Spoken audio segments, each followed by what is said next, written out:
غریب نواز ساری زندگی اس کے بعد ایک ہی بات کہتے رہے، اس وقت تک جنت میں نہیں جاؤں گا جب تک میرا ہر مرید جنت میں نہ چلا جائے۔ اے معین الدین، ہم بھی آپ کے غلام، ہم بھی آپ کے نوکر ہیں۔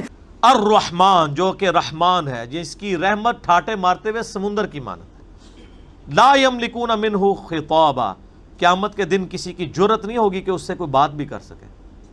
آپ کے بزرگوں نے تو کہا ہے کہ جی میں تو اس ٹائم تک جنت میں نہیں جاؤں گا جب تک سارے مرید نہ لے جاؤں۔ کتنے نہ لے جاؤں؟ جنت نہیں۔ اچھا آپ دیکھیں، دنیا میں کوئی بندہ، ہم جیسا کوئی بندہ کہنا کہ اللہ کے فضل سے ہم نے یہ جو بات کھول کے بیان کی ہے یہ کسی نے نہیں کی ہے، تو کہتے ہیں بڑا آکڑ خان ہے، حالانکہ ہم کسی کی آخرت کا فیصلہ نہیں کر رہے ہوتے۔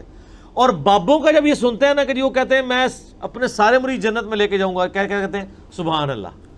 اور سب ٹوڑا مغرور تھے وہ ہے۔ کیا حضرت ابو بکر صدیق نے کبھی دعویٰ کیا کہ میں اس وقت تک جنت میں نہیں جاؤں گا جب تک ساری اپنی آل اولاد نہ لے جاؤں؟ تو تیرے بابے کی کیا اوقات ہے؟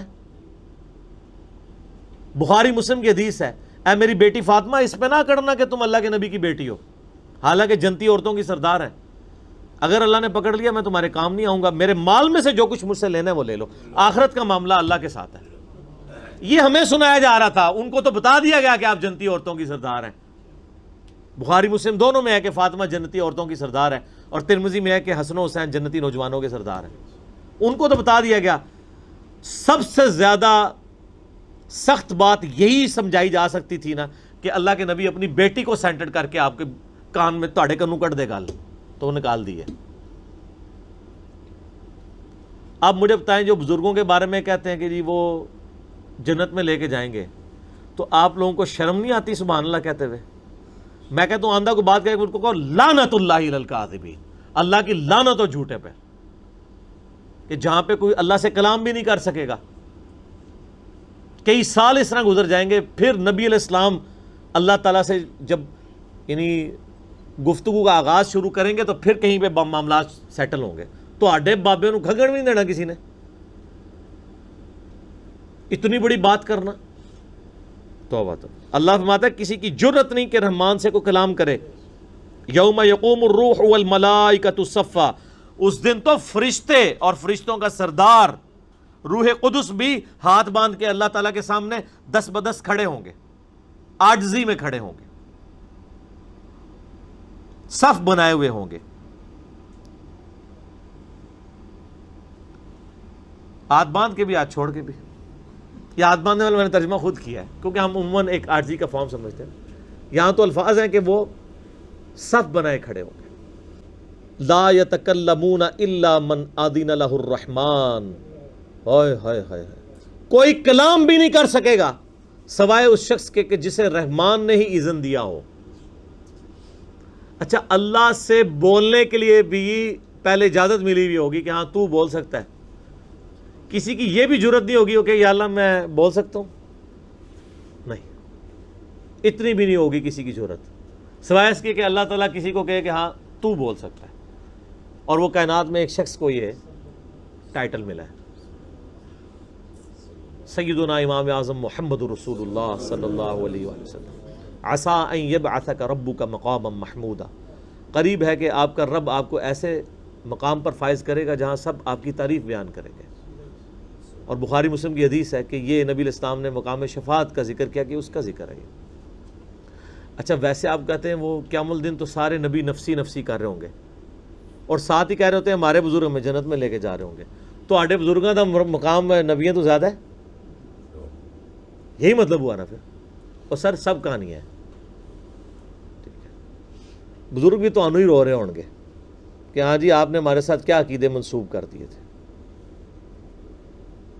سوائے جس کو رحمان نے اذن دیا ہو وہ قالا ثوابا، اور وہ بات بھی ٹھیک کرتا ہو۔ یہ بڑی کرٹیکل بات ہے، اللہ نے یہ بھی کہہ دیا کہ اذن کا یہ مطلب نہیں جو مرضی بول دے، بات بھی سیدھی کرے۔ کیا مطلب؟ اللہ پہ دھونس نہیں کسی کی۔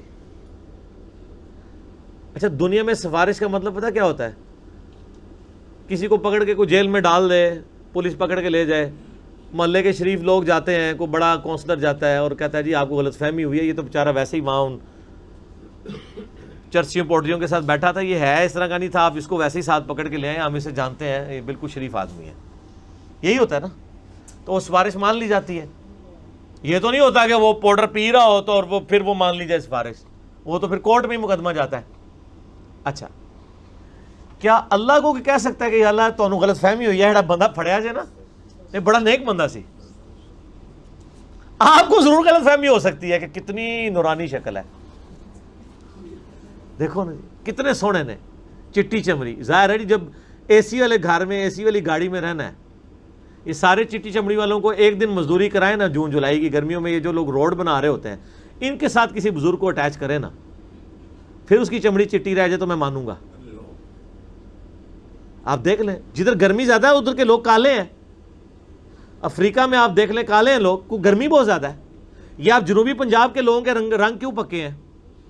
گرمی ہے۔ اور آپ ادھر سوات والی سائڈ پہ اور یہ شمالی علاقہ جات میں آپ کو سفید رنگ کیوں نظر آ رہے ہیں؟ گرمی کم ہے۔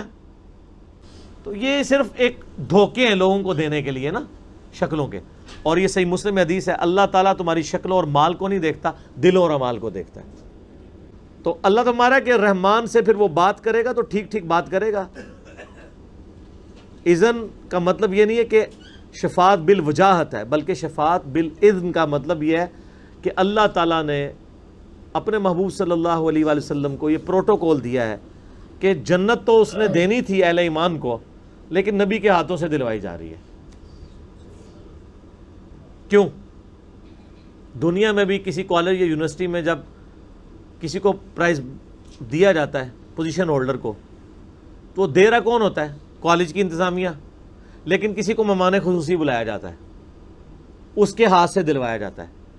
تو لینے والے کو بھی پتہ ہوتا ہے کہ مہمان خصوصی تو مڈل مین ہے، یہ تو دے تو کالج یونیورسٹی رہا ہے، اس کی عزت افزائی کے لیے۔ تو قیامت کے دن کے مہمان خصوصی نبی صلی اللہ علیہ وآلہ وسلم ہے، لیکن جنت اور دوزخ کا فیصلہ اللہ نے کرنا ہے۔ حتیٰ کہ بخاری مسلم میں حدیث ہے، مجھے اللہ تعالیٰ جب اجازت دے گا تو میرے لیے تعداد مقرر کرے گا، اسی تعداد کے مطابق میں لوگوں کو نکالوں گا، حتیٰ کہ جب میں آخری دفعہ جہنم کی طرف جاؤں گا تو مجھے دوزخ کا فرشتہ کہے گا یا رسول اللہ آپ کی امت میں سے کوئی بھی شخص دوزخ میں نہیں ہے سوائے اس شخص کے کہ جسے قرآن نے روک لیا ہے، اور اب وہ جنت میں نہیں جا سکتا۔ جسے قرآن روک لے اسے اللہ تعالیٰ اور اس کے نبی علیہ السلام دونوں جنت میں نہیں جانے دیں گے۔ قرآن نے کسے روکا ہوا ہے؟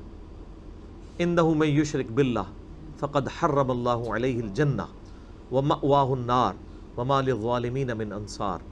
جو اللہ کے ساتھ شرک کرے اللہ نے اس پہ جنت حرام کر دی ہے، اور اس کا ٹھکانہ دوزخ ہے، وہاں پہ اس کا کوئی مددگار نہیں ہوگا۔ حتیٰ کہ بخاری مسلم میں حدیث ہے، اللہ نے ہر نبی کو ایک دعا دی جو اس نے دنیا میں کر لی، اور میں نے اپنی دعا اپنی امت کے لیے سنبھال کے رکھی ہے۔ میں اپنی اس دعا کے ساتھ اپنی امت کے لیے قیامت والے دن شفاعت کروں گا، لیکن میری اس دعا سے میرے ہر امتی کو نفع پہنچے گا سوائے اس شخص کے کہ جس نے شرک کیا ہوا دنیا میں، اس کو میری دعا کا فائدہ نہیں ہوگا۔ اللہم اجرنا من النار۔